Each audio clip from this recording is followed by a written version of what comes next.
I think the housewife and the taxpayer have been babysitting the farmer all too long, and it's time to call a halt.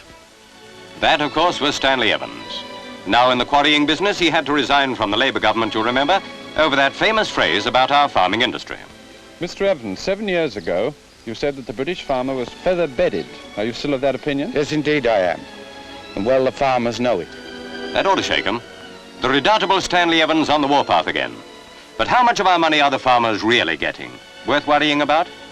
Between 1949 and 56, they had £2,500 million out of the taxpayer in subsidies of one kind and another. Support prices, please. They don't like the word subsidies. But be fair. Look what's happened. Quite recently, the government said produce more milk. So they did. More eggs, more bacon. And now the machinery is turning over wonderfully. The government say, don't increase the present production. Where do farmers stand? British bacon curers, best in the world, would gladly double their output if they had the chance. They have nothing to learn from Denmark. Their own laboratories test all materials used in curing and processing. After painless slaughtering, the pigs go to be weighed. It's all hygienic, scientific, bang up to date. It's not the bacon factories that make the shop price higher than Danish bacon. Highly efficient butchers dissect the carcasses. Time-saving gadgets make light work of it. In the process of getting down to hams and bacon sides, nothing is wasted. Anything man or animal can't eat becomes fertilizers. Very important in the curing process is the brine injection. Too much or too little would spoil it. Over-burning oak sawdust, the bacon is smoked. Not the factories, but the pig farms make our bacon dearer than Danish. And it's the farmer who's subsidized.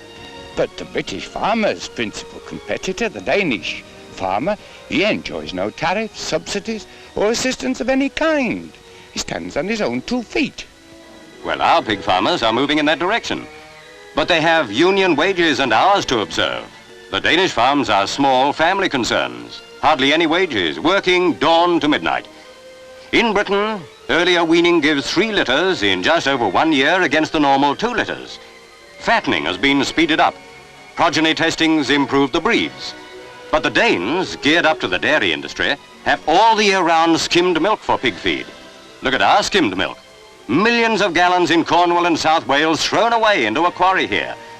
Not, of course, Mr. Evans' quarry. It happens most years in the flush period. Paid for and then dumped. Anyhow, it wouldn't be good for pigs unless available all the year round.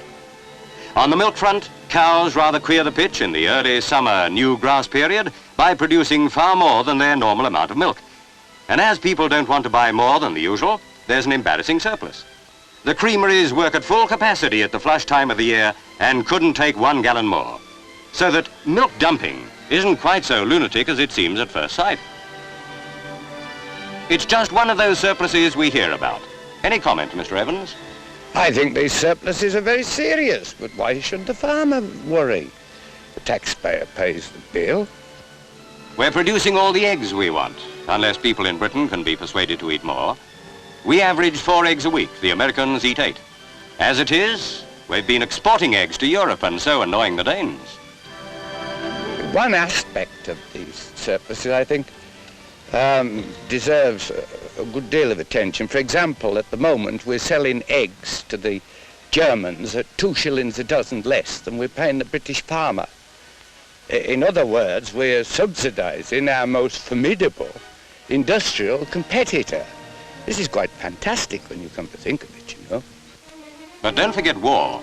Twice Germany nearly beat us by sinking our food ships. We learned that farming is every bit as much part of our defense as guns, planes and ships. What a gift for an enemy if we had a bankrupt agriculture. Have we forgotten what the sinking ships meant in the food shops?